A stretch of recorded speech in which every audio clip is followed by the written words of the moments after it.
왜 어떤 과목 들으셨는지를 물어보냐면은 그 감이 있어야 되니까.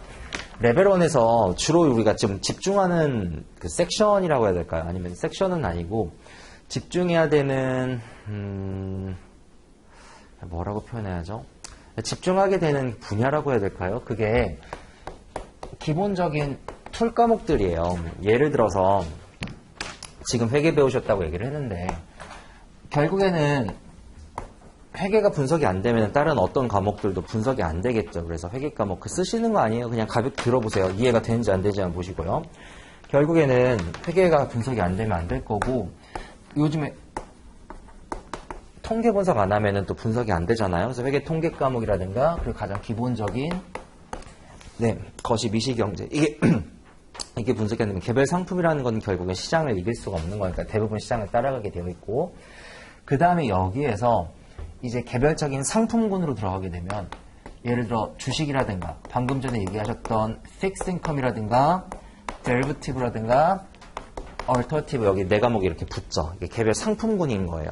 그러니까 주식이라는 상품, 채권이라는 상품, 그 다음에 파생 상품, 그 다음에 대체 상품, 그 다음에 우리가 개별적으로 우리가 운영을 하는 입장에서는 포트폴리오가 필요하고 기업 입장에서 또 운영하는 관점이 있단 말이에요. 그래서 코퍼레이트 파이낸스라는 기업 재무관리가 들어가고요. 그리고 포트폴리오 띠어리가 들어가고 그 다음에 윤리가 들어가요. 윤리가 똥 떨어져 있죠. 하나, 둘, 셋, 넷, 다, 일곱, 여덟, 아홉, 열 과목이에요. 이렇게. 그럼 레벨 2 구성은 어떻게 되어 있냐? 레벨 2의 중심축은요. 밸류에이션이에요. 그래서 레벨 1에서 배웠던 10과목을 그대로 똑같이 배워요. 레벨 2에서도. 단 레벨 2에서는 뭐가 좀 더 중요하냐면 레벨 1 기준으로 조금 여러분들이 많이 하는 것들이 아마 요런 거일 거예요. 툴 과목. 요렇게 그리고 요새 상품을 좀 붙인 다음에는 에코티가 그나마 좀 연관이 있으니까 이 정도가 좀 많이 집중하는 과목이고 요거라든가 이거는 그렇게 많이 신경 쓰는 과목 같진 않아요. 그죠? 느낌상 그래요. 뭐 다를 수 있어요. 근데 레벨 2로 가게 되면요. 어떤 과목들이 중요해지냐면은 여기 위에서 봤었던 것 중에 상품군에 대한 밸류에이션이 들어가요. 그러다 보니까 개별적인 주식이라든가 채권이라든가 파생 대체 상품에 대한 진짜 그 상품에 대한 밸류에이션을 깊게 배운다고요. 그래서 여기 있는 에코티, 픽스, 데리버티브, 얼터너티브가 과목 구성이 되게 커져요. 그리고 FRE도 역시 마찬가지고 이게 에코티랑 다 물려있기 때문에 그래서 옛날에는 레벨 2 시험이 어느 정도까지 나왔었냐면요. 여기 있는 FRE가 전체 시험이 20%였고요. 여기 있는 에코티가 전체 시험이 20%였어요. 그럼 생각을 해보세요. 전체 시험이 100점이에요.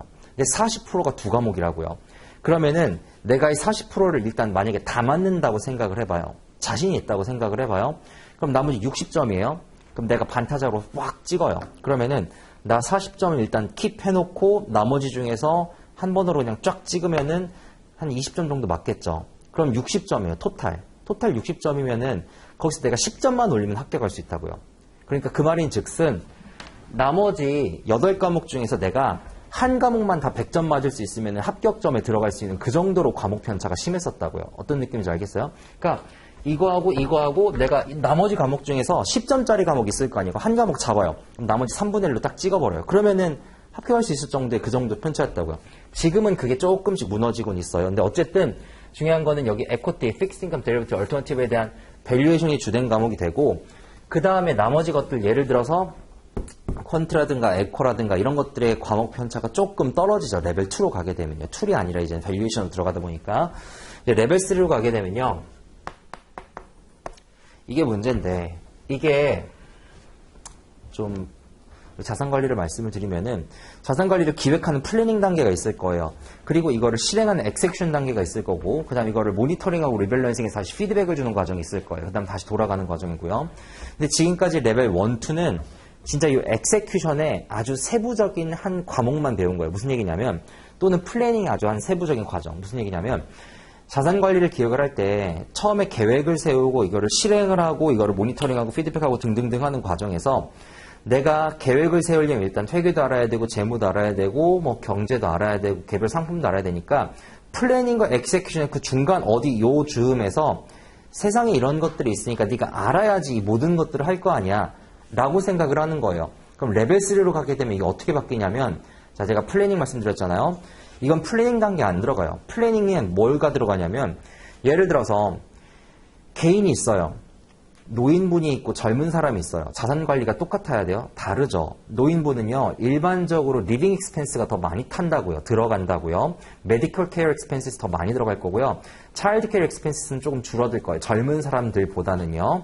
그 다음에 아주 젊은 사람들이라고 하면은 일반적으로 채권보다 주식 비중을 조금 더 높여도 돼요. 왜냐면 리스크를 더 많이 테이킹할 수가 있는 능력이 있다고 보는 거니까. 시간이 많이 남았죠. 건강도 들어가요. 건강한 사람과 건강하지 않은 사람, 소득이 안정적인 사람과 소득이 안정적이지 않은 사람, 재무의 지식이 있는 사람과 그렇지 못한 사람, 자산 규모가 큰 것과 적은 사람, 이 모든 것들에 따라서 개인의 프로파일링이 나눠질 거라고요. 그럼 그에 따라 자산 관리 방식도 바뀌어야 돼요. 개인만 그런 게 아니에요. 기업도 그렇죠. 예를 들어서 삼성이 운영하는 방식과 소규모 스타트업이 운영하는 방식이 달라야 될 거예요. 또는 기금, 예를 들어 하버드 기금, 예일 기금 또는 재단, 예를 들어서 이명박 재단, 유경 재단, 세상에 여러 개의 재단이 있잖아요. 또는 락커펠러 재단도 있고요. 빌 앤 멜린다 게이츠 재단도 있고요. 그죠? 이런 게이츠 재단 같은 게 운영을 할 때는 운영 방식 자체가 다를 거라고요. 뭐랑? 예를 들어 퇴직연금도 있을 거고요. 그 다음에 연기금도 있을 거고요. 국민연금도 있을 거고요. 은행도 있을 거고 생명, 보험 다 있을 거라고요. 이런 기관들이 운영하는 방식이 개별적으로 다 달라요. 그러면은 이 운영 방식에 따라 뭐가 달라질 거냐? 플래닝이 달라질 거예요. 근데 지금 이거 안 배웠죠? 레벨 1, 2 안 들어간다고요. 플래닝을 해요. 그 다음 엑세큐션을 해요. 엑세큐션 할 때 이제 그래 내가 주식을 살 거야, 채권을 살 거야, 뭘 살 거야, 뭘 살 거야 이렇게 좀 뭐 이렇게 알고는 있다고 생각을 해봐요. 이건 어떻게 사야지? 그럼 이제 거기서 뭘 하냐면 전략적 자원 배분이라고 해서 스트래티직 에셋 앨로케이션 해야 될 거 아니에요. 예를 들어서 가볍게 들으세요. 어차피 까먹을 거예요. 나중에. 그러니까 제가 나중에 다시 말씀드릴 거예요. 수년의 경험을 통해서 다시 얘기해야 된다는 걸 알고 있으니까요. 걱정하지 마세요. 주식 40, 채권 40, 예를 들어 현금 20. 근데 이렇게 그냥 짰다라고 하면 주식 중에서도 국내 주식, 해외 주식 있고 해외 주식 중에서도 예를 들어서 성장하는 성장주, 가치주, 또 스몰캡, 미들캡, 라지캡, 소형주, 대형주, 중형주는 아닐 거 아니에요. 그죠? 이렇게 내가 계획으로 해서 조금 이렇게 좀 모델 포트폴리오를 짠단 말이에요. 그런데 지금 예를 들어서 금리가 올라간대요. 그러면은 금리가 올라가면은 채권 가격도 떨어지고 주식 가격도 떨어지고 떨어질 거 아니에요. 그러면은 이 떨어질 때 내가 어떻게 해야 되겠어요? 리밸런싱을 해야 되겠죠. 예를 들어 채권의 비중을 줄여야 될 거고요. 채권을 줄이는 것뿐만이 아니라 채권을 혹시나 들고 있다라면 장기채는 더 많이 떨어질 거라고요. 단기채는 적게 떨어질 거고. 리밸런싱 해야 되겠죠. 예를 들어서 이렇게 테크니컬하게 트레이딩하는 것도 들어갈 거고요. 그 다음에 개별 주식에 대한 셀렉션으로 들어갈 거예요. 그럼 내가 주식에다가 예를 들어 40%를 담기로 했으면은 어느 주식을 살 거냐, 어떤 주식을 픽할래, 그때 들어가는 게 여기 이 부분이에요. 되게 한정적인 부분을 지금 레벨 1, 2에서 배우는 거라고요. 그 다음에 이렇게 한 다음에 이제 모니터링하고 리밸런싱 해야 되겠죠. 그럼 뭐 해야 되냐면 자, 모니터링하고 리밸런싱 한다고 생각을 해봐요. 그럼 내가 모니터링 하려면 성과를 측정을 해야 될 거 아니에요. 그럼 수익률 계산을 해야 되겠죠. 수익률 계산이 되게 심플하다고 생각을 해요. 그냥 내가 처음에 100원으로 시작해서 120원 됐으면은 되는 거 아니야? 근데 그렇지가 않은 게 예를 들어서 50년 전에 내가 100원에 샀어요. 지금 120원이에요. 그럼 그거 수익률로 물론 20%기는 해요. 근데 예를 들어 50년이 지났잖아요. 반세기가 지났다고요. 그럼 20% 수익률이 아니잖아요. 그죠? 단기간 모양과 다기간 모양이 달라요. 그럼 다기간으로 잘라가요. 그럼 어떻게 자를 거냐? 20% 수익률이 났는데 50으로 나눠? 그럼 그 연평균 수익률 개념이 나올 것 같아, 안 나올 것 같아? 느낌상. 안 나오겠죠. 복리로 오잖아요. 그죠? 그럼 복리를 계산하는 방식도 여러 가지가 있다고요. 그래서 단위로 계산하는 방식, 복리로 계산하는 방식, 복리로 계산하는 방식에도 타임 웨이티드 레이트 오브 리턴과 머니 웨이티드 레이트 오브 리턴으로 또 나눠진다고요. 무슨 얘기냐면 펀드가 처음에 결성을 했었을 때부터 지금까지 올 때까지의 수익률을 계산하는 거는 펀드 입장인 거고 그 다음에 우리는 다르잖아요. 우리는 요때 돈을 넣을 수도 있고 요때 돈을 넣을 수도 있고 그럼 요 기간의 수익률이 중요한 거 아니에요. 그죠? 그리고 어떤 사람은 돈을 많이 넣을 거고 적게 넣을 거라고요. 여기에 따라서 차이가 많이 발생해요. 그럼 수익률을 계산하는 것도 다르죠. 그 다음 수익률이 발생했어요. 발생했는데 이 수익률이 어디서 파생되는지도 알아야 된다고. 예를 들어 내가 20%의 수익률을 삼성전자 사가지고 벌었어요. 그런데 작년 한 해 보니까 코스피가 18% 올랐네요. 그러면은 나는 2%밖에 잘한 게 없는 거예요. 그런데 작년 한 해 보니까 하이닉스는 25% 올랐어요. 반도체 섹터. 난 잘한 게 없네요. 애플은 30% 올랐어요. 잘한 게 없네요. 그리고 환율 효과도 있어요. 그래서 25%의 수익률이 났다라고 했었을 때 여기서 섹터 이펙트 발라내고 그 다음에 우리 마켓 인덱스 이펙트 발라내고 커런시 이펙트 발라내고 쭉 발라내면 내가 하이닉스와 삼성과 여러 반도체와 여러 모바일 주식 중에서 내가 왜 이 주식을 픽했는지에 대한 매니저의 능력이 나온다고요. 어떤 느낌인지 알겠죠? 이런 것도 발라낼 수 있어야 돼요. 그 다음에 이거 수익만 추가할 거예요. 리스크 매니지먼트도 해야 되겠죠. 리스크 관리, 그 다음에 이제 그 행동 경제학이라고 들어보셨어요? 뭐 비헤비얼 파이낸스, 심리 분석하는 거 이런 잡다구리한 과목들이 레벨 3에 들어가요. 그럼 딱 봐도 레벨 1, 2에서 배웠던 거는 되게 명확하죠. 지금 제가 얘기를 그냥 나름 이렇게 하면 할 수 있을 것 같죠? 재밌을 것 같죠? 재미 되게 없어요. 생각을 해보세요. 개인의 막 프로파일링이 나와요. 막 이거를 분석을 하는데 이게 분석이 되겠어요? 비헤비얼 파이낸스 이게 분석이 되겠어요? 정형화가 되겠어요?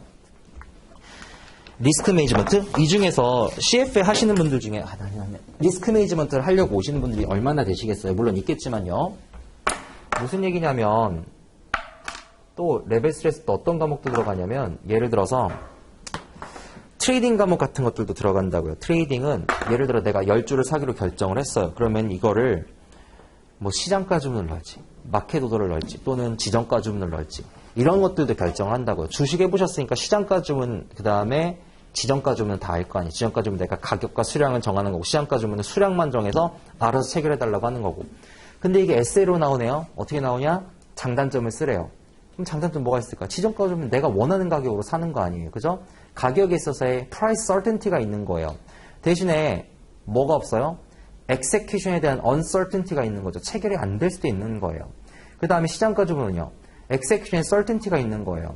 근데 이런 것들을 제가 지금 심플한 거를 얘기를 해줬지만 세상에는 시장가 주문과 지정가 주문만 있는 게 아니잖아요. 그죠? 굉장히 많은 오더가 있다고요. 리밋 오더도 있고 저 밑바닥에 내가 내려갔었을 때 팔아달라고 하는 손절 주문도 있을 수가 있고 등등등등 여러 가지 주문들이 있는데 여기에 대한 장단점이 막 에세이로 나오고 그래요. 그러면은 어쨌든 시험이니까 이걸 막 외워줘야 된다고요. 그러면은 기분이 지금 여기 할 때랑 레벨 3 할 때랑은 좀 많이 다를 수가 있어요. 어떤 느낌인지 알겠어요? 그래서 레벨 1, 2 과목 같은 경우에는 사실 좀 명확한 부분이 있는데 레벨 3로 가게 되면 제가 뭐라고 말씀드리냐면 레벨 1과 2에서 나왔던 것들이 아무것도 안 나온다고 생각을 하는 게 훨씬 더 이로와요. 느낌상 그렇지 않겠어요?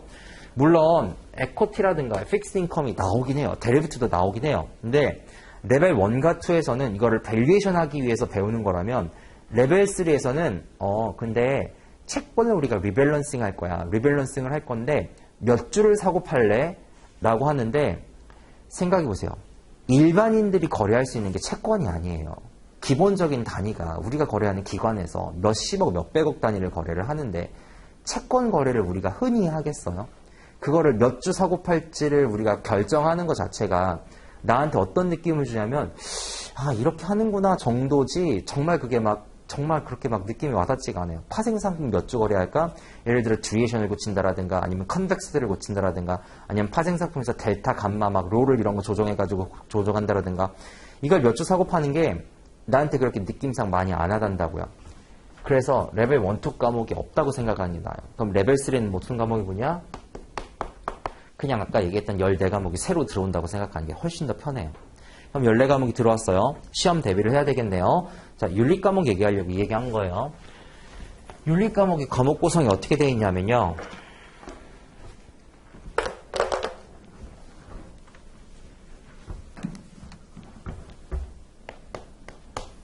코드랑 스탠다드라는 걸 배울 거예요. 그냥 배울 거예요. 이런 거를. 그 다음에 여기에 깁스라는 걸 배울 거예요. 그냥 배울 거예요. 이런 거를. 비중이 어떻게 되냐면 얘가 한 80% 정도 되고 얘가 한 20% 정도? 물론 플러스 마이너스 있을 수가 있어요. 자, 코드랑 스탠다드는 뭐냐면 지금 제가 여러분들한테 나눠드린 교재에 있을 거예요. 그 교재에 들어가는 그냥 주된 규정이라고 생각하시고 아직 펴지 마세요. 그냥 그대로 놓으세요. 그냥 규정이라고 생각하세요. 그리고 깁스는 뭐냐? 글로벌 인베스트먼트 퍼포먼스 스탠다드라고 그래서 국제 투자 성과 기준이에요. 예를 들어 IFRS는 들어보셨어요? IFRS 같은 거예요. 성과 기준을 일치를 시켜놓은 거예요. 왜냐하면 각자 발표하는 성과가 다 다르거든요. 미래에셋이 발표하는 성과, 삼성이 발표하는 성과. 그래서 성과를 발표할 때 이렇게 발표했으면 좋겠어 라고 얘기하는 거예요. 그걸 일치시켜놓은 거고요. 그래서 이거를 배워야 돼요. 근데 레벨 2에 가면요. 제가 10과목 그대로 10과목 나온다고 했었죠. 레벨 2는 이게 어떻게 바뀌냐면 코드랑 스탠다드가 나오고 플러스 아무것도 안 나와요. 원래는 뭐가 막 붙어 있었어요. 근데 지금 안 나와요. 그러면 여기서 했던 게 그대로 여기 100% 나온다는 얘기예요. 뭐 올해 교과과정 기준으로는 그래요. 레벨 3 때 코드랑 스탠다드가 나와요. 그 다음에 자산운용사 입장에서의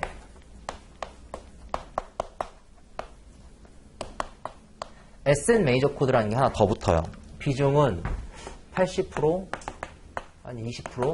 근데 이 20%도 여기 80%에서 조금 더 깊게 들어가는 거 정도지 일맥상통해요. 그럼 결론적으로 따져서 레벨 1, 2, 3는 과목이 같아요. 그 다음에 여기에 있는 깁스가 따로 별도의 과목으로 출제가 돼요. 그럼 결론적으로 따져서 레벨 1, 2에서 만약에 윤리를 잘 해놓을 수 있다면은 물론 레벨 1 때 윤리가 안 들어오는 건 저도 인정을 해요. 근데 레벨 2랑 레벨 3 때 시간을 절약할 수 있는 과목이긴 해요. 이점이 있는 거죠. 레벨 1보다 레벨 2가 어렵지 않겠어요? 그럼 시간이 부족하겠죠? 그리고 사람은 갈수록 제가 볼 때는 자녀가 결혼하기 전까지 시간이 항상 부족하더라고요. 다들 그래요. 이게 취업 준비할 때보다 취업했을 때가 더 바쁘지 않겠어요? 취업했을 때보다 결혼할 때가 더 바쁘고 아기 낳을 때가 더 바쁘고 점점 더 바빠질 거예요. 그래서 레벨 1 때 가능하면은 할 수 있는 만큼 해놓는 게 훨씬 나아요. 레벨 2 때는 훨씬 더 시간이 없을 거고요. 레벨 3 때는요, 여러분, 지금 이렇게 똘망똘망 하지도 않아요. 눈 다 풀어져 있어요. 그리고 자리도 막 저 뒤에 이렇게 일렬로 앉아있어요. 거의 장성들이에요. 거의 장성들이에요. 어디 얼마나 하는지 해봐라. 거의 이태세예요. 그래서 이제 한 7, 8년씩 재수하고 그러죠. 근데 진짜로요. 그래서 레벨 3 때는 시간이 더 없고 의욕도 없다고요. 이때는 아무것도 필요가 없어요. 그냥 귀찮아요. 근데 이때 윤리를 해놓으면 얼마나 든든하겠어요. 그러지 않을까요? 조금 더 설명을 드려볼게요. 레벨 3는 시험이 어떻게 출제가 되냐면요. 에세이가 50%가 나온다는 얘기 들어보셨을 거예요. 멀티플이 50%가 나온다는 얘기도 들어보셨을 거예요. 에세이는요, 우리만 어려운 게 아니에요. 외국 애들도 어려워요. 걔들이 우리보다 공부를 잘할 리가 없잖아요. 알잖아요, 여러분들 경험상. 한국인이 최고예요. 걔들 우리보다 공부 못해요. 걔들도 어려워요. 그리고 에세이가 진짜 우리가 얘기하는 그 에세이를 쓰는 게 아니에요. 단답식이에요. 무슨 얘기냐면 예를 들어서 아까 제가 잠깐 사람 프로파일링 얘기해 줬잖아요. 예를 들어서 젊은 사람인 것 같은 경우에는 시간이 많이 남았어요. 그러면은 뭐가 늘어나냐면은 리스크를 테이킹할 수 있는 능력 자체가 늘어난다고요. 왜? 손실을 봐도 손실을 회피할 수 있는 또는 손실을 커버할 수 있는 능력 자체가 시간 자체가 늘어나기 때문에. 그럼 이거를 제목에서 뭐라고 하냐면 여러 가지 제약 조건 중에 타임 호라이즌이라는 게 있어요. 그럼 사람의 프로파일링이 막 나와요. 얘보다 리스크 톨러런스, 리스크를 감내할 수 있는 능력 자체가 어떤지를 묻는다고요. 그러면은 젊은 사람은 어때요? 리스크 톨러런스가 높아요. 그럼 그걸 justify 하라 그래요. 왜? 이 사람은 나이가 어리기 때문에 리커버를 할 수 있는 시간 자체가 훨씬 더 많이 남았어. 타임 호라이즌이 롱 호라이즌이야. 그래서 얘는 리스크 톨러런스가 렐러티블리하게 조금 더 하이한 것 같아. 이렇게 쓰면 되거든요. 어려울 것 같죠? 이거 어떻게 쓰냐면은 예를 들어서 에이지 0 화살표 땡 해가지고 화살표 이렇게 늘리죠. 문장 쓸 필요 없어요. 화살표 이렇게 늘려요. 그러면은 리커버 할 수 있는 어빌리티가 그냥 높다라고 하시면 돼요. 화살표 그어요. 그 다음 타임 호라이즌이 길다라고 하면 돼요. 길다라고 하면 돼요. 그럼 화살표 길게 끄면 돼요. 그 다음에 리스크 톨러런스 화살표 이렇게 높게 하면 돼요. 그래도 돼요. 이게 에세이예요. 그래서 리스크 톨러런스가 올라가는지 내려가는지 방향 정하고 저스티파이 하라고 하는데 저스티파이도 이게 사람이 채점하는 거잖아요. 옛날에는 샬롯에서 모여가지고 채점했거든요. 그러면은 거기서 나중에 이제 에세이 특강 들으시면 알겠지만 사람이 채점하는 거라고요. 채점을 여러분들 이거 뭐 노가다는 다 해보셨을 거니까 누구나 나한테 예를 들어 하루에 100장의 시험지가 딱 떨어졌어요. 근데 어떤 애는 아까 제가 얘기했듯이 화살표 해가지고 딱딱딱 단어만 써 있어요. 어떤 사람은 자기가 진짜 에세이를 썼네. 문장을 길게 아주 유리하게. 읽다 보면 어떤 게 편하겠어요. 이거를 빨리 끝내야 쉴 수 있어요. 그 샬롯에 아무것도 할 게 없거든요. 그래서 그냥 술 마시고 노는 거예요. 가족들도 와 있는 경우도 많고요. 그럼 어떤 게 더 편하겠어요? 전자지 않을까요? 당연히 후자로 쓸 필요 없다고요. 막 유리한 문장으로 쓸 필요 없어요.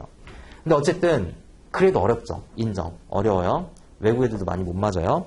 그럼 내가 최악의 경우에 여기에서 반타작만 한다고 칩시다. 그럼 뭘 잘해야 돼요? 요거를 잘해야 되겠죠. 네, 멀티플이 되게 중요해요. 그래서 레벨 3는. 근데 에세이가 너무 겁먹고 들어갔는데 그거 얘기하려고 했던 거예요. 너무 겁먹지 말라고요. 에세이 할 수 있어요. 그리고 나왔던 데서만 나와요. 멀티플 볼게요. 멀티플은 14과목이 나올 거예요. 근데 그 14과목 중에서 윤리와 깁스가 있어요. 몇 프로일까요? 얘가 10%고 얘가 5%예요. 모델링은 그래요. 꼭 그런 건 아니지만 우리가 이렇게 내겠다라고 해서 모델링하게 발표하잖아요. 그래요. 50% 중에 15%예요. 그러면은 세 문제당 한 문꼴인 거 아세요? 세 문제당 한 문제꼴이라고요. 거의. 그러니까 하나하나 풀면 윤리, 하나하나 풀면 윤리, 하나하나 풀면 깁스 이런 식이에요. 하나하나 풀면 윤리, 하나하나 풀면 윤리, 하나하나 풀면 깁스. 레벨 3 때 되게 중요하겠죠. 그래서 레벨 3 때 윤리는 못하면은 좀 힘들어요. 잘하셔야 돼요. 근데 다행히 똑같아요. 그리고 전 진도를 어떻게 나갈 거냐면 똑같은 교재로 나갈 거예요. 레벨 1, 2, 3 때. 왜? 시간이 절약되거든요. 레벨 1, 2, 3 때마다 새 책 받았으니까 교재를 교환해야지 라고 하는데 그럴 필요가 없어요. 그냥 똑같은 교재로 나가시면 돼요. 왜냐하면 내용이 똑같거든요. 다시 생각을 해볼게요. 제가 옛날 이것 때문에 정말 고민을 많이 했는데 저는 최적화를 좋아하거든요. 레벨 1, 2, 3 때 그래 2니까 교재가 좀 바뀌었겠지. 정말 조금 바뀔 수도 있어. 사실 안 바뀌어요. 근데 옛날 교재로 따지면은 지금 교재 말고 옛날 교재로 따지면은 레벨 1, 2, 3 같은 경우에는 뒤에 나오는 문제가 조금 바뀌었어요. 그리고 중간에 이그샘플은 99% 똑같았어요. 그런 거 1% 때문에 제가 이렇게 막 필기를 해놓은 그 제 손때 묻은 책이 있잖아요. 그 책을 버리고 새로운 책을 보면 이 책에도 필기를 하잖아요. 그러면 나는 시험장 갈 때 이 책과 이 책을 2개 가져가야 돼요. 그러면 안 되거든요. 책은 무조건 단권화하는 게 중요해요. 가장 심플하게. 여기다가 다 우겨 넣는 게 좋아요. 누구는 오답 노트를 만든다고 하는데 저는 반대예요. 왜? 오답 노트는 몇 번 보면은 눈에 익어가지고 이 오답 노트가 필요가 없어져요. 그럼 앞에 오답 노트는 필요가 없다고요. 계속 뒤에가 쌓인다고요. 물론 뒤에가 쌓이는 게 의미가 있겠죠. 근데 그러지 말고 오답 노트에 있는 그거를 페이지를 찢어가지고 그 단원에다가 껴넣으면 되잖아요. 무슨 얘기냐면 제가 책을 제 책 보여드릴게요.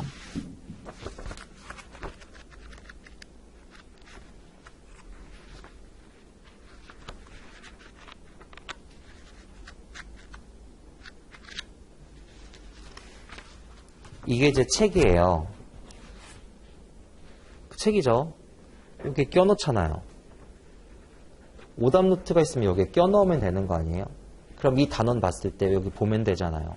수업 시간에 제가 가능한 필기할 거 여기다가 다 적어놨거든요. 근데 본인들이 막 필기를 해요. 좋아요.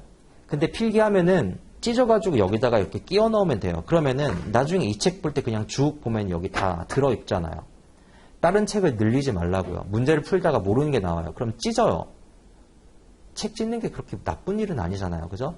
어차피 주책은 가지고 있으니까 이것만 남기면 되는 거 아니에요? 다른 책을 찢어요. 찢어가지고 여기다가 끼워 넣어요. 그리고 주책 볼 때 그거 보면 되잖아요. 어차피 다른 책의 90%는 버릴 내용인데 그럼 여기다가 끼워 넣으면 되잖아요. 연습장 줘보세요. 그거 줘보세요. 제가 이 연습장을 좋아해요.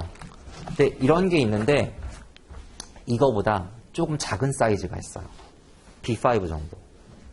그러면 그게 이거 지금 책에 남죠. 책에 들어가요. 쭉 찢어가지고 책에 껴넣으면 돼요. 이게 이렇게 이게 위에를 자르는 게 있고 옆에를 자르는 감사합니다. 위에를 자르는 게 있고 옆에를 자르는 게 있어요. 저는 개인적으로 옆에를 자르는 걸 선호하거든요. 그럼 쭉 필기하고 쭉 찢어가지고 여기다 껴넣으면 돼요. 껴놓고 물론 깔끔하게 정리하는 걸 선호하는 사람이 있어요. 그런데 공부를 처음 할 때는 깔끔하게 정리를 할 수가 없어요. 그거 신이죠. 적어도 3번 이상 봐야지 좀 뭔가 본인이 깔끔하게 정리할 수 있지 않을까요? 뭐랑 똑같냐면 본인이 요리를 처음 해봐요. 이 요리를 오늘 처음 해보는데 내가 처음 하면서 레시피를 정리한다고 얘기하는 거랑 똑같아요. 불가능하거든요. 몇 번 한 다음에 숙달이 된 다음에 그래야지 본인이 이걸 정리할 거 아니에요. 느낌이 어떤가지 아시겠어요?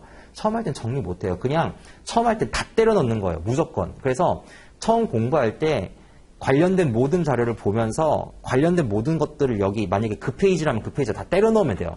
그리고 복습할 때 그 페이지를 같이 봐야 된다고요. 그래야지 내가 필요 없는 거랑 틀린 거랑 잘못 알고 있는 걸 속가낼 거 아니에요. 뭔지 아시겠죠? 그래서 교재를 똑같이 나갈 거예요. 레벨 2 때 똑같은 교재로 나가요. 레벨 3 때 똑같은 교재로 나가요. 지금은 수강생이 이렇게 많은 건 아니에요. 근데 오셨잖아요. 어쨌든 상대적으로 제가 볼 때는 코로나 와중에 이 정도면 되게 많은 거예요. 오셨죠? 레벨 2 때는 거의 3분의 1, 2분의 1만 남아요. 제 느낌상. 레벨 3 때는 거의 안 남아요. 근데 그게 맞아요. 왜냐면 똑같잖아요. 진도가. 레벨 2, 3 때 들여올 필요가 없거든요. 제가 가르치잖아요. 레벨 2, 3 때. 그럼 다른 학원에서 배웠던 분들만 들어온다고요. 그게 맞아요. 근데 혹시나 본인이 레벨 2 때 한 번 더 듣고 싶다라면은 그거는 괜찮아요. 들어오셔도 상관없죠. 그죠? 근데 그냥 그 정도? 굳이 이거를 더 들을 필요가 있을까요? 만약에 내가 레벨 1 때 공부를 잘한다면은 그러니까 한 번 할 때 열심히 하시라는 얘기를 드리고 싶었고 교재가 똑같다는 얘기를 드리고 싶었고 교재가 똑같아야 되다 보니까 좋은 교재를 골라야 될 거 아니에요. 그래서 제가 올해 교재를 안 쓸 거예요. 여러분들 올해 받은 교재가 있을 거예요. 그죠? 저도 안 가지고 들어왔는데 올해 교재를 올해 받은 교재가 있을 거예요. 그 교재의 가장 큰 단점은 뭐냐면 윤리예요. 윤리인데 윤리는 윤리라고 생각하면 떨어져요. 이 중에 비윤리적인 사람이 있어요? 있을 수도 있죠. 자기가 생각하기에. 윤리성이라는 건 되게 애매모호한 기준이에요. 누구한테는 되게 높은 스탠다드를 가지고 누구는 되게 낮은 스탠다드를 갖고 있다고요. 무단횡단 같은 거 많이 하는 사람도 있지만 어떻게 무단횡단을 해? 라고 얘기하는 사람도 있다고요. 되게 많은 격차가 있어요. 이건 사람마다. 자, 그런 윤리 말고 법규 위반으로 생각을 해봅시다. 무단횡단은 법규 위반이에요? 아니에요? 위반이죠. 가이드가 있잖아요. 이건 위반이에요. 법규를 배우는 거예요. 윤리는 법규 과목이에요. 자, 법을 배운다고 생각을 해봐요. 어떻게 공부를 해야 되겠어요? 무단횡단의 위반이라는 법규를 알아야 될 거 아니에요. 그래서 법규는 기본적으로 다 암기하는 거예요. 윤리를 떨어진 이유 중에 제일 큰 이유는 이게 윤리 과목이라 생각하기 때문에. 이건 암기 과목이에요. 다 암기해야 된다고. 법규잖아요. 암기를 해야 돼요. 암기를 하기 위해서 이해를 시켜드리기 위해서 제가 이거를 썰을 푸는 거지 이건 기본적으로 암기 과목이에요. 무조건 다 암기해야 돼요. 100%. 두 번째, 암기를 한 다음에 그 다음에 그걸로 끝나는 게 아니라 뭐 하냐면 적용하는 연습을 해야 돼요. 왜? 똑같아요. 다른 법규 과목도 법규를 배운 다음에는 판례를 배운다고요. 적용하는 연습을 해야 될 거 아니에요. 그죠? 근데 그 판례가 빠져 있어요. 지금 여러분들이 보고 있는 책은. 히스토리를 좀 말씀드릴게요. 레벨 1, 2, 3의 커리큘럼이 똑같다 보니까 옛날에는 교재가 똑같았어요. 근데 교재가 똑같다 보니까 뒤에 문제만 조금 바꿔서 낸 거예요. 내용이 다를 수는 없으니까. 근데 그러다 어느 해가 되니까 얘들이 레벨 1, 2, 3 중에서 2는 그대로 놓고 레벨 1과 3의 내용을 대폭 줄였어요. 이해는 돼요. 레벨 1 때는 어차피 윤리 안 보잖아요. 관심사 없다고요. 레벨 3 때는 레벨 2 때 배웠잖아요. 그러니까 레벨 3랑 1의 비중을 확 줄여놓은 거예요. 판례도 다 빼버리고요. 그게 지금 여러분들이 보고 있는 레벨 1 책이에요. 그래서 보시면은 자 이제 제가 엄청 뭘 많이 나눠드렸을 거예요. 많이 나눠드린 거 하나하나 봅시다. 많이 나눠드린 거에서 가장 두꺼운 거를 하나 집어봐요. 가장 두꺼운 거. 북1이라고 돼 있을 거예요. 가장 두꺼운 거, 북1. 있죠? 여러분, 살아있다는 느낌만 줘봐요. 북1. 있죠? 조금만 넘겨봐요. 어디까지 넘기냐면, 22페이지 가봐요. 21페이지, 22페이지. 자, 21페이지에 뭐가 있냐면, 21페이지에 20페이지, 21페이지에 여기서 규정을 배워요. 1A 프로페셔널리즘이라고 해서 박스 안에 있잖아요. 그죠? 그리고 22페이지로 가면은 이그젬플이 1, 2, 3, 4, 5가 있다고요. 있어요? 여러분들 책을 가서 보면 이게 없어요. 이그젬플이. 나중에 한번 가서 보세요. 그래서 이거를 배워야 돼요. 원 A 나가고 B 나가고 C 나가고 원래는 없었고 지금은 원 A, B, C, D 뭐 이런 식으로 끝난 다음에 문제 몇 개를 넣어놨어요. 통합해서 보라고. 근데 그렇게 나가면 안 돼요. 끝나고 케이스를 다 보면서 이게 어떻게 적용되는지를 반드시 보셔야 돼요. 아시겠죠? 그래서 지금 있는 교재는 안 쓸 거예요. 고민 중인데 과목이 좀 편제가 바뀌면서 뒤에 얘들이 또 몇 개를 좀 집어넣은 게 있어요. 근데 그게 반복이거든요. 결국 앞에 있는 케이스거든요. 그거를 나갈까 그냥 이걸로 심화를 할까 이걸로 그냥 끝낼까 생각을 하고 있어요. 그래서 그건 제가 나중에 말씀을 드릴게요. 그 다음에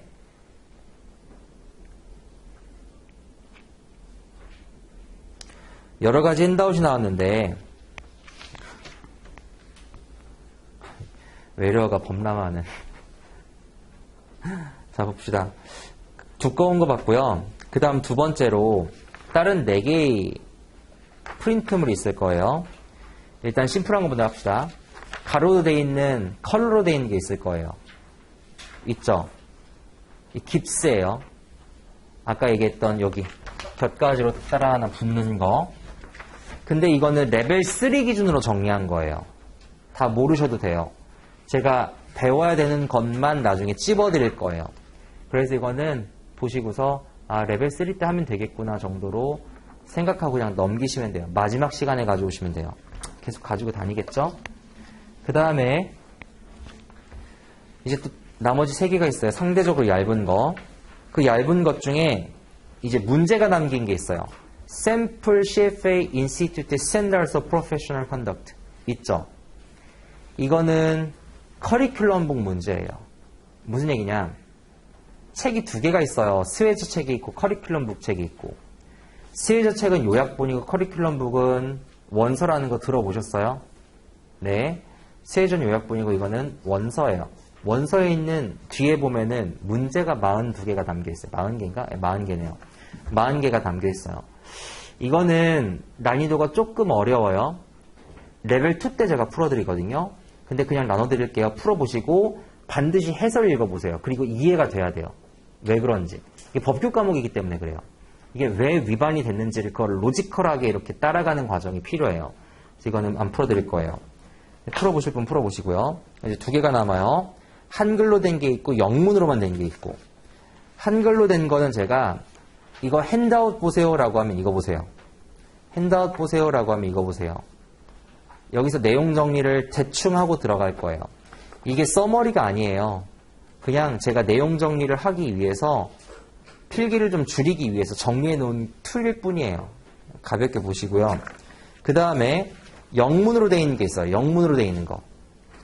영문으로 되어 있는 거는 익스빗 1이라고 되어 있죠.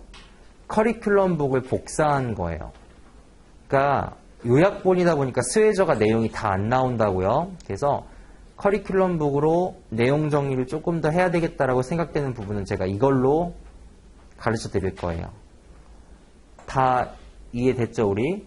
그럼 이제 핸드아웃 보세요라고 하면 한글, 커리큘럼북 보세요라고 하면은 이거, 그 다음에 커리큘럼북 문제는 아까 제가 안 풀어드린다고 했었고, 깁스 핸드아웃 보라고 하면 그 한 장짜리, 스웨저 보라고 하면은 가장 두꺼운 교재. 다 합의된 거죠? 자, 그럼 어딜 갈 거냐면 핸드아웃 갑시다. 3번째 페이지요.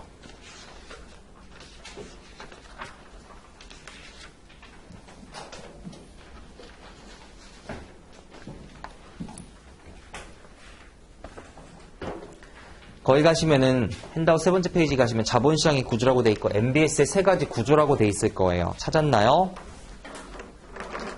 찾았어요? 네.